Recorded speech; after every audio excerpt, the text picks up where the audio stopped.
Good morning, everyone. This is July 31st, Sunday.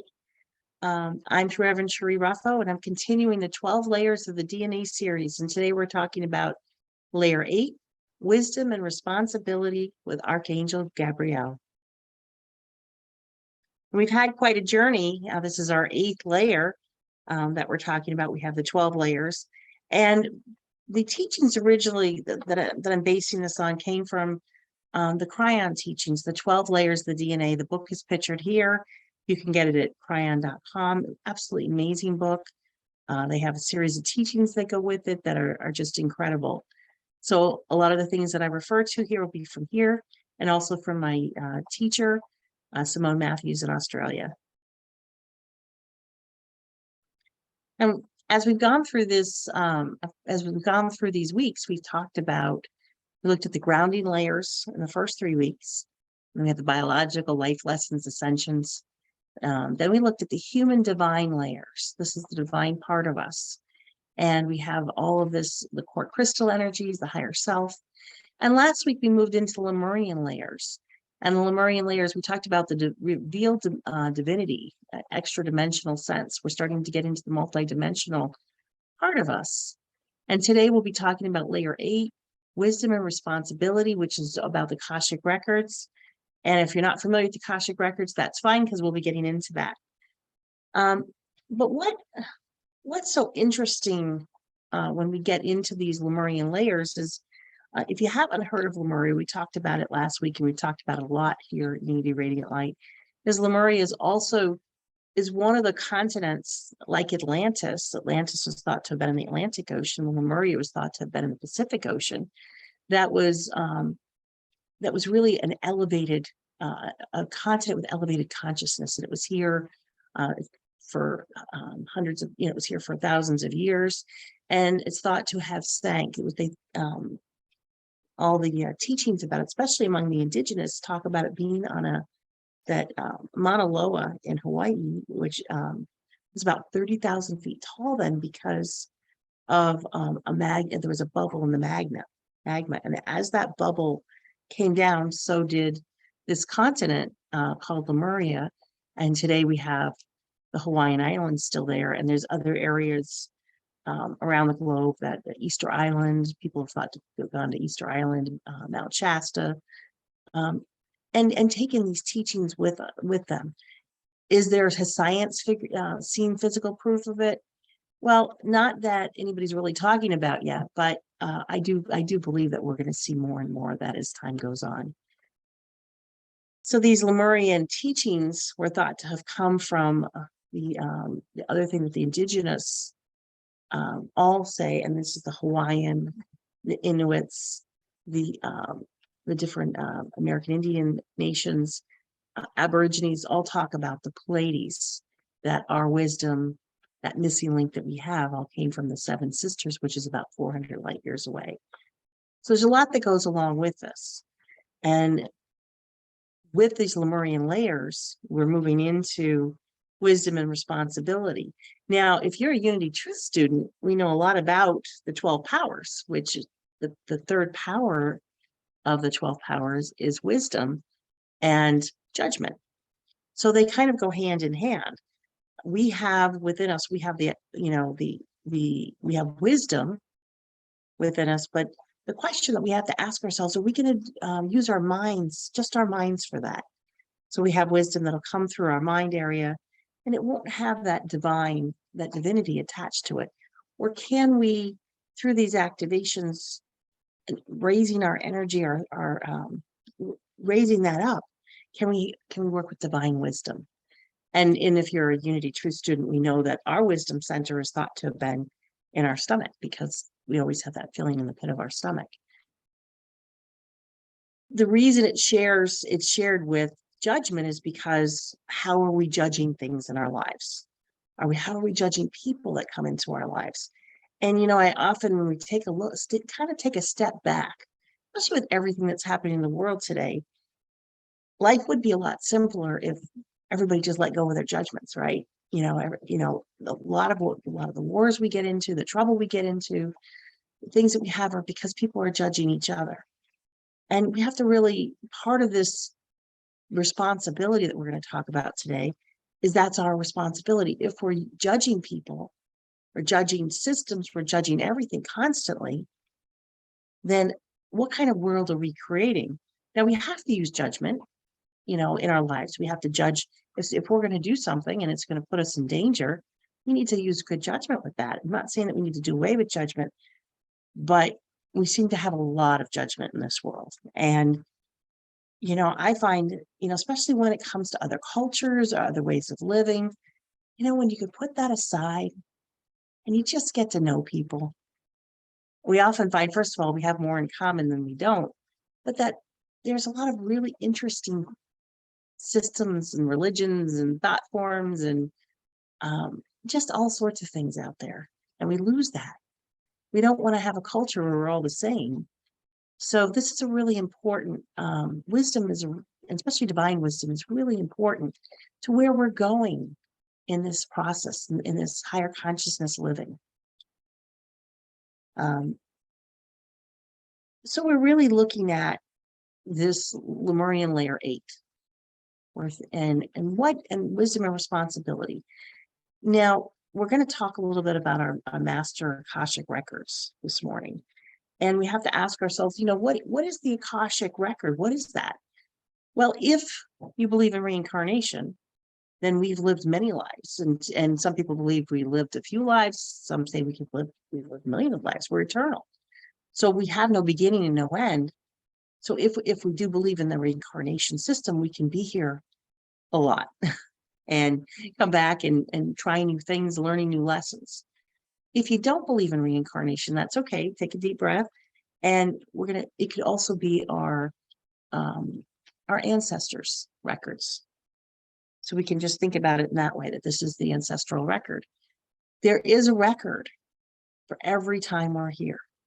Every person that comes in and has this experience on the planet, and it's called the Akashic records. So if you have lived, hundreds of lifetimes or whatever that may be here on this planet, there's a record of it. And people say, well, if there's this Akashic record, then where is it stored? And do we have access to it?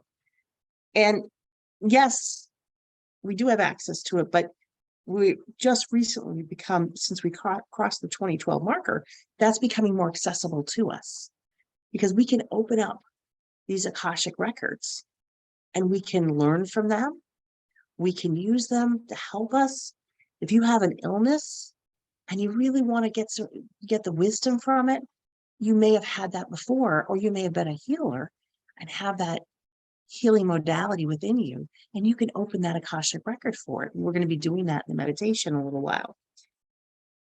Also, what's stored in our Akashic records are not just in our past lives, but if we've had fears about something, or karma, if we've had a propensity to drama. I'm saying, okay, please, I'm not going to open that one up because I'm pretty good. I'm not looking for any more drama in my life, right? But this wisdom that we have within us in this Akashic record can help us find peace and solutions to all the things that we have today. If there is, something that you love to do and you don't really understand why, that may be in your Akash. You may have that ability in your Akash already. And I mean, you may need some of the skills to be updated, but you can open up to this. There's all that wisdom. Charles Fillmore, the co-founder of Unity, and I know I say this a lot, but he said we already have everything we need to know within us. Now we study and we come together as a group because we love to spend time with spiritual family and we want to reawaken that knowledge within us. But it's there and it's sitting right in that Akashic record. And that's what this layer is all about. It also helps us when we can understand this and we can move into this and we can start opening avenues for our life or healing the things that we'd like to see healed, whether it's within ourselves or something on the planet, maybe within a job, you maybe feel called to a certain position. I became a social worker probably because I was in service in past lives. I already wanted to go there, and I wanted to help heal things on the planet. So whatever that may be within you, whatever that calling is, you can be sure that it's probably sitting in your Akashic records somewhere. And this, when we can activate this, and today is one of the most important days on the earth to be able to do that. It's the July 31st. It's a Lion's Gate opening, which we're going to be working with in meditation, that opens us up to this unlimited abilities in a way that's not overwhelming. We have to maybe set some boundaries for ourselves so we don't all of a sudden open up and have all these energies running into us. But we're going to be very specific about what we're opening up and remembering and just opening the planet. We can do this as a group. Open the planet to peace, to health, to prosperity. It would be great if we had so much prosperity in this planet. We can open it up so that it reaches all people, because we could do that because where two or more gathered, there I am. So when we think of this, though, we start talking about past lives, and I know that I was fascinated with them for years too, and I did a lot of the past life regressions, and in just because I was curious about who I was. And I've learned along the way, though, that yes, opening my Akashic records aren't about me remembering who and what I was, as more about it's more about the skills or the lessons that I may need to do while I'm here, because you can get really sidelined with that. You know, we talk about as we're raising up in consciousness, we also unlock psychic abilities and powers. And a lot of people will see a light show when we meditate, or we'll have flashes of understanding. And those are really, really good things. And like with past lives, but if we get stuck there, then we've missed the whole lesson, because that pearl that we're looking for is usually right below that. So as I was learning to meditate and the light show started happening, I was fascinated with it. But as Charles Fillmore and many, many of the other teachers have said, you know, not to get caught in that, because that next step is where we drop into the silence. That field of no thing, that field, there's no time. And that's the quantum field that we're talking about accessing here. This is the field of creation. So we want to keep moving. And same thing with the Akashic records. Yes, it's fascinating to know who we were. And a lot of the kids that are coming in today might even be able to show us where they lived. And they're remembering more and more of what they had. And you might too. But it's not so much about who you were. Because, you know, in some cases, if we've had that many lifetimes, I might not want to know exactly who I was in some of those lifetimes. What we want to stay is in the very now. We talk about the now. Stay there and open ourselves up to these lessons, this Akashic wisdom to implement in our life today. Because every lifetime that we've had, our ancestral lifetime that happened, was a stepping stone to where we are today. That's what it's about. Where are you today? What are the skills that you have within you that you can unlock to help you with where you are today? So when we can move that into the now time, and we can stay there in that now time, these pearls of wisdom that we're talking about, they can come to us, are unlimited. Now with it comes responsibility. We have a responsibility to use these skills, to use all the things that are available to us to create a better life for us and for the planet. Because remember, a lot of these things are neutral, these abilities that we have. This quantum field isn't just limited to people who are only going to do good service. Remember, it's neutral. So what are we going to do with what we have? Are we going to share it with the world? And I find with truth seekers, and if you're listening to this today, you are probably a truth seeker. Yes, you want to make the planet a better place. You want to touch people's lives.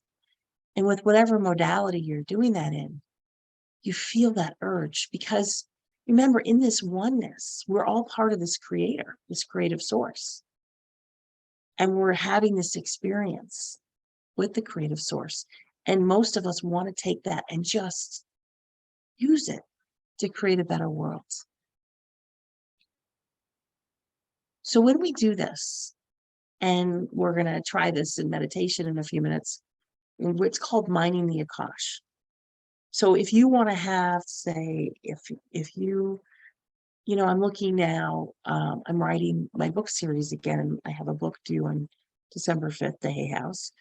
And when I first started this, I'd never written a book before. And I remember first sitting there the first day looking and saying, okay, what's the next step? I'm going to write a book, but what do I do now? Right. And so I did some studying and I took some workshops and learned along the way, and then wrote a book that needed to be revised because your first book's always your toughest. But I've gone through the experiences. But what I did at that time also was I mined my Akash. I went into my Akash and I said, I am opening myself up, opening up to all the authors within me, best-selling preferred, but authors within me, so that these skills will open naturally. And what I found from that was that I found my voice. And as I'm writing the story, it flowed more. And it was interesting because there was, as the energy was really high around it, I would have characters that would be born in a chapter that I wasn't expecting, like Amaderia, my unicorn. I'm like, hello, how are you? He was not in my draft. He was not in my first outline draft. And he was there and came out of that Akashic record. Where and how and why, I'm not quite sure, but those are the things that happen because it opens up our imagination. Because we are talking about the crown chakra today, and we're opening up to that crown chakra opens up to the universe. It opens us up to this, to all of these abilities that we have, but also these higher dimensions. So when we mine our Akash, we're really opening our book of life, right? This is our story. This book, we're bringing, yes, some of the past into it, but also the present. And we're moving it in, and we can move it into this quantum field, this field of creation. Anything can happen. And it's not just about writing a book. It's what is your passion? Because it applies to that. What do you love? And this is about that, about us connecting to that. One of the things I've realized as I've been mining my Akash for several years now, I say, okay, I'm a minister, I'm a business owner, and all these different things. But really, when my Akashic record opened, I knew I was a teacher. And that's where my passion is. I love being a teacher. I'm teaching on Sundays. I'm teaching in my business. I mean, all these different, everything that I do is really teaching. The books, they contain lessons in them. So that's my passion. That's my Akash. That's what's coming from my Akash, because that's what I need now. So how do we do this? We open ourselves up to it, right? We're going to open ourselves up to this Akashic record. We're going to ask the questions, the important questions, and then we're going to remain, because we've moved into this field of wisdom, through divine wisdom. We're going to let those answers come and take responsibility, use what we learn responsibly. And also a lot of people say to me, you know what? I know I want to do something. I feel so passionate. I just don't quite know what it is. You can't put your finger on. That's a great time to mine your Akash too. Because we don't have to start over every time we come here. Every time we have a lifetime experience, we don't have to start over. Because we have this inside of us already, this wisdom. And the most powerful tool that you're ever going to have is, well, outside of faith, we know that faith is the basis of everything, but is the wisdom of every lifetime you've had. So we go back to this and we look at this responsibility. We know, yes, I have this information, I have this knowledge, I have this wisdom. I'm going to use it responsibly. I'm going to allow myself to just open my imagination in this creative field, because the quantum field, the multidimensional, whatever you want to call it, is a field of creation. Because when we sit in that field, that's where anything can happen. You can manifest directly from that field. I've been reading when I read about healings or talk to people who've had incredible healings, they talk about it happening in this field of creation, instant healing. And this is also about new beginnings. And the reason I say that is because when we go back and we look at this layer 8, we also tie it to the layer 2, which is our life lesson layer. It's our grounding. So our life lesson layer grounds us into the planet, into Gaia. But then we have layer 8 that opens us up through the crown chakra and into the universe. And then if we go ahead and do a little numerology on that, 2 plus 8 is 10, but we know in numerology, 10 we break down to 1 plus 0 is 1, which is new beginnings. We're having this new beginning since 2012, where we have all of these amazing attributes open to us. We can mine our Akash. Our energy is literally rising up because we're aligning ourselves with our higher self, because that's what this is all about. And our higher self isn't going to come down to meet us. We have to take our energy up there. And we have the tools to do it. So we look at this layer, we look at layer 8, and we look at mining the Akash. We also go back to Simone Matthews, who's my teacher in Australia, been studying with and studying, looking forward to, I'm getting certified to teach one of the courses this year, and light languages. Looking forward to sharing that information with you guys. But we're looking at what she talks about, the energy centers and the archangels, and each one matches to what we're talking about with the 12 layers of the DNA. And today we're talking about Archangel Gabriel, the crown chakra. And to do that, we're looking at all of the elements, the water, air, fire, and earth, the earth star. And Gabriel is an interesting archangel. You know, there's stories about Gabriel in the Bible. A lot of questions about, is that Archangel Gabriel? I believe it is. But we're looking at all of the elements. We're looking at the body part that's associated with Archangel Gabriel is the pituitary and the hypothalamus. And those are because these are really important because they're attached to our psychic center, our opening to the universe. And also Archangel Gabriel, and these are two different teachings. One comes out of the 12 layers of the DNA. The other one comes out of Simone Matthews, is divine wisdom and infinite intelligence. So our balance chakra when we talk about Archangel Gabriel, if this crown chakra is balanced, then what we're really looking at is it leads to insight, imagination, wisdom, and our multidimensional self, or what we're talking about is our great I am.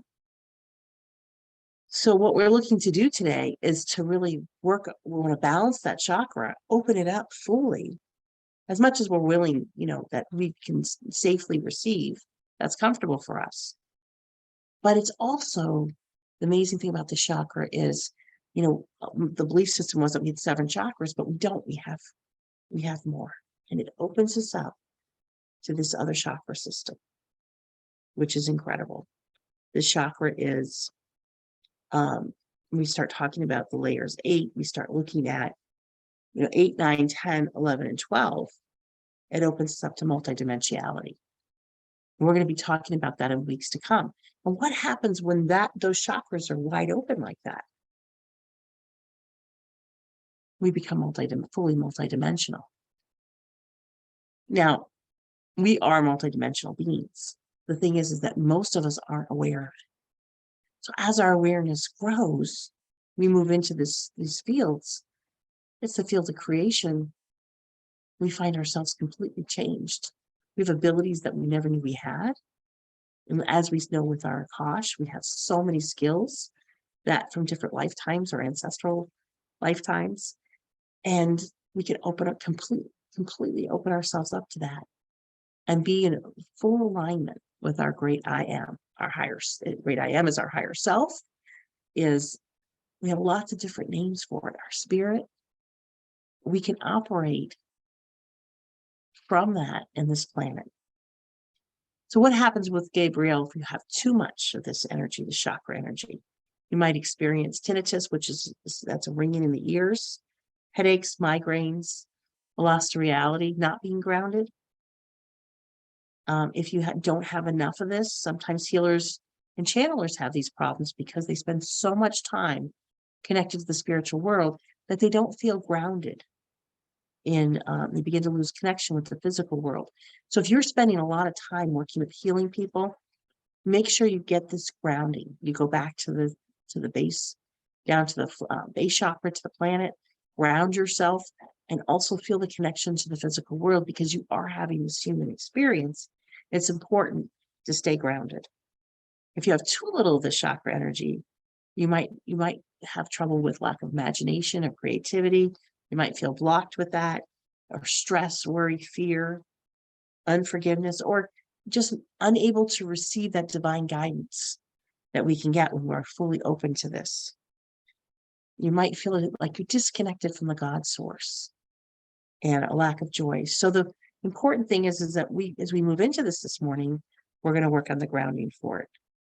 The crown chakra is incredibly important, along with the earth star, because like we said, it helps us to ground to the planet, but open ourselves up to all the higher dimensions so we can be a multidimensional being, fully aware of it while we're here. And when we connect to our higher self, that's where the joy is. We know in joy is where the healings occur. We say the miracles happen because that inner joy that's not reliant on the external world, that's where creation is. So we're gonna fill ourselves up with that and remember who we really are, because that's what this is about. It's awakening our memories to who we really are. So Gabriel, Archangel Gabriel, is the connection to the higher self. And when we can do that, we'll have no boundaries. Now that's where the responsibility comes in, because we want to be able to make sure that we're doing this with a sense of responsibility. If you're a healer or you're conducting purification ceremonies, Archangel Gabriel is wonderful for this. You can pull in some of that energy. If you're nervous about public speaking or you're moving into an arena where you have to do a lot of speaking, Archangel Gabriel can help because he can help you bring you clarity and wisdom. And with this chakra, you're going to have higher and greater wisdom about your life. So if you're in flux in your life, you want to make some changes, you just spend some time with this chakra. If you have dyslexia, Archangel Gabriel and Archangel Raziel, who we'll be talking about next week, can help you with this. So you can open yourselves up to these two archangels. The crystal for the week is it's rutile in quartz. That's a beautiful stone. I mean, you look at it, I have several. I picked them up and I didn't even realize what I was getting. I got them because they were so beautiful. They had the gold strands within them. And I love that. Well, this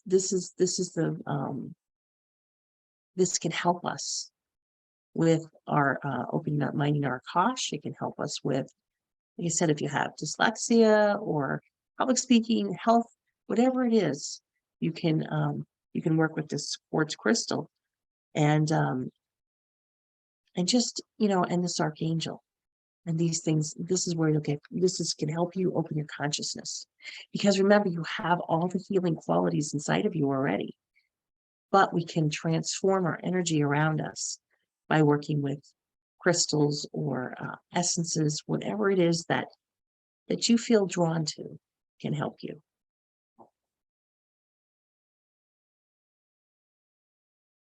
So this is a really important, and all the archangels are very important, but this is a really important lesson for healing. This is a really important lesson for opening ourselves up into this multidimensional life. We are expanding our consciousness. And I was thinking about Charles and Myrtle Fillmore, the Unity co-founders, a lot as I was preparing for this talk, because I think they would have loved this. They would have embraced these teachings like they did, because they knew that we were here to expand our consciousness. and that we were coming into a time where we could really be able to do it, and the energy would assist us on the planet to do that. So I, I think back to what Charles also said, I reserve the right to change my mind. So whatever the belief system was around that, or crystals, or, any kind of limitations that we have, reserve the right to change your mind, to open it up to these creative energy, to this imagination, divine wisdom, to create the life that you were always meant to have. And that is my prayer for each person here. And as we do it as a group and a community, that we create this unity radiant light, which isn't bound by four walls. We're a living entity of all of us into something that we always dreamed of. So if you'd like to join me in the meditation, with your mics muted, we can say our affirmation together.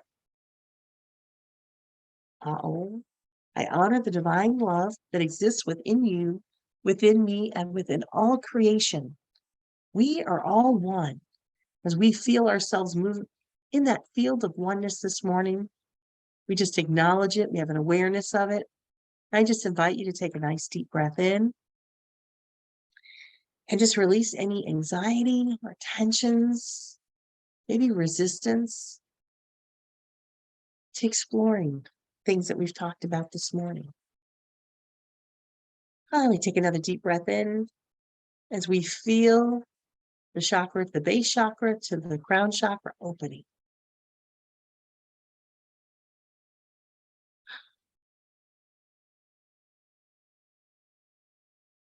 So we open it up and we call in with the essences. We call in Archangel Gabriel. I'm sharing that essence. I've already used the holographic field.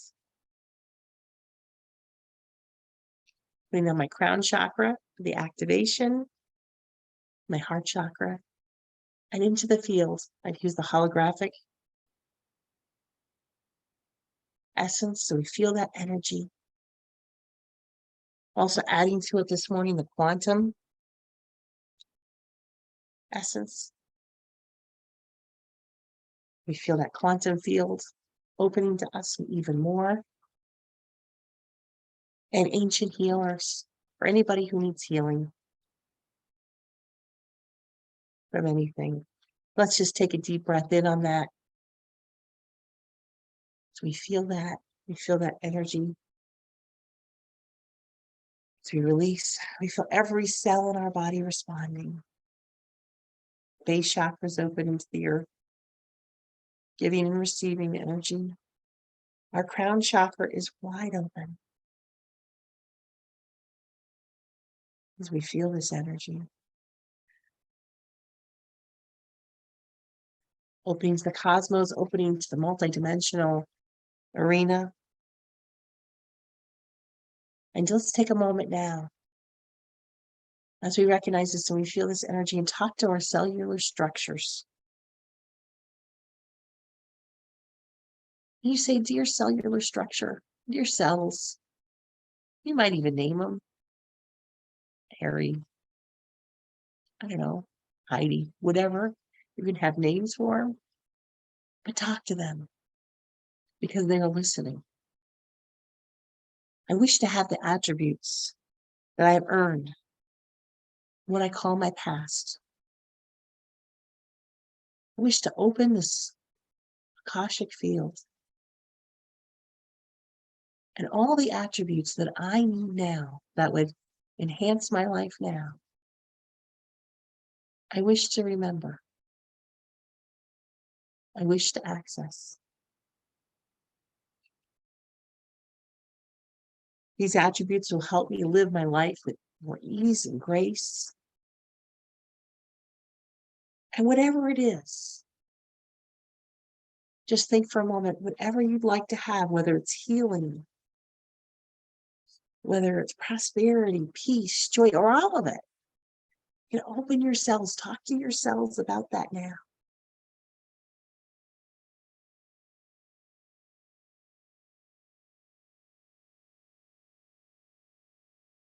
We feel the wisdom, divine wisdom of Archangel Gabriel assisting in this process.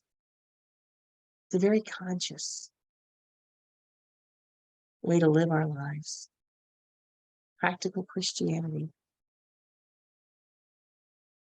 So just finish this sentence. I wish. What is it that you wish?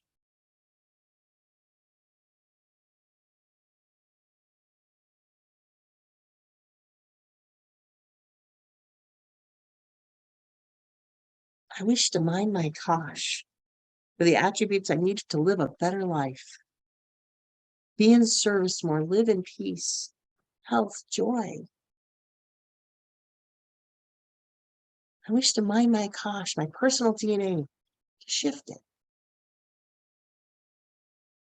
What is it that you want to shift?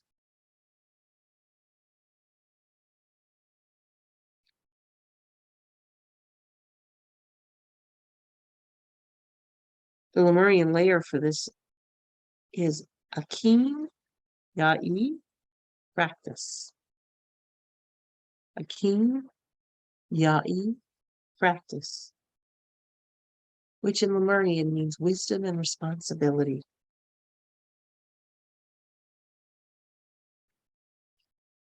As we open ourselves up even more, we just allow ourselves to drop into the silence for a moment. You may feel a tingling, shifting. It's all good.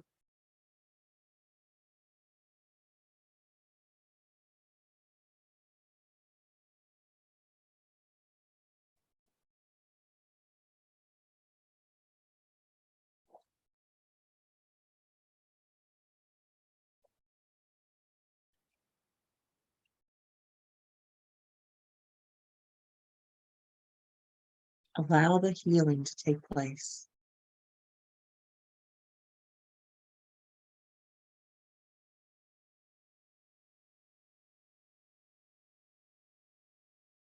Any fears associated with what you want changed, we just allow them to drift away gently. All the resistance is melting very gently.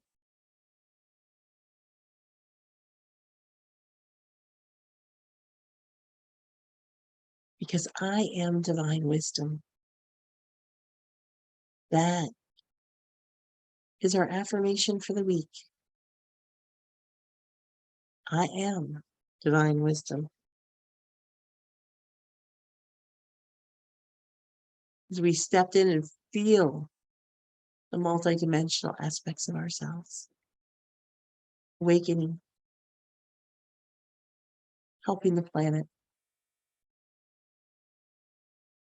You can open your eyes for a moment and look at I am divine wisdom. You allow that to sink in. I am divine wisdom.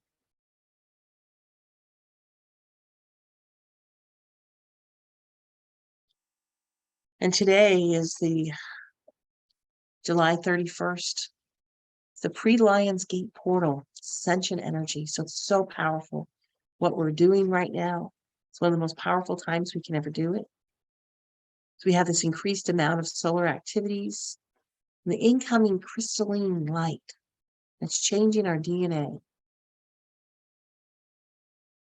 This is the biggest astrological event of the year. It's for change, timeline shift. So what you're putting into this field, so powerful. We're receiving new earth codes of awakening ascension. We're triggering the DNA and light body activations. But what you've done here is doing it in a very aware way. We're not just stepping into it or falling into it. You are guiding, using your divine wisdom to guide you through this. And I'm so grateful to be on this journey with each one of you. So grateful as we travel this energy together, this timeline together. I love you all. And as we come to a close in this meditation today, we just breathe in this energy that we received and we hold it up. We're together. Where two or more are gathered, this energy is building. This field of creation is so strong as we share this energy with the planet. In a very conscious way, we're joining thousands, millions of others who are doing the same thing. We're seeing and holding the vision for peace on earth, joy, for health, seeing every person's cells working in perfect and divine order, seeing and holding the vision because we know we are prosperous. We have inherited that. All of us on the planet have. And this we do in this field of love. We come from love. We are love. We can never be anything but love. We can live under an illusion. We're holding this and seeing the love. We thank Jesus, our way shower, who came here and taught this, and all the other guides and masters, the teachers who are so passionate. Each one of you holds you in our heart, this field of oneness. So we say thank you, and so it is.